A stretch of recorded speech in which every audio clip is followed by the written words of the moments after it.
કે એકવાર કલંકની ટીલી લાગે એ મરતા સુધી ભૂહાતી નથી. એકવાર કલંક લાગે ને માણસને, એ મરતા સુધી ભૂસાતું નથી. એટલે બ્રહ્માજીએ પોતાનું પાંચ ભૌતિક શરીર જ છોડી દીધું. તમે પ્રાયચિત કરી લો કે તમે ગમે એટલું કદાચ જેલની સજા ભોગવી આવો, પણ છતાંય સમાજ તો એ જ બોલશે, ફલાણો ને, હા ભાઈ હવે એને અમે ઓળખી. હા, એ ભૂલશે નહીં, એ કલંક જાશે નહીં.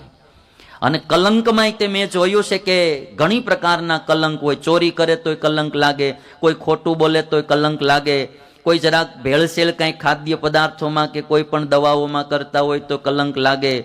પણ સૌથી મોટું કલંક કામ દોષનું છે. કોઈ પણ પરપુરુષ કે પર સ્ત્રીના સંગમાં પડ્યો, કામમાં લેવાનો, એ કલંક માણસનું ભૂહાતું નથી. એને કોઈ માફ પણ કરતું નથી. ચાહે ભારત હોય કે અમેરિકા, હિન્દુઓ હોય કે મુસલમાન કે ક્રિશ્ચન, કોઈ ક્યારેય ભૂલતું નથી. એટલે આ કલંકની ટીલી એ મરતા સુધી ભૂસાતી નથી.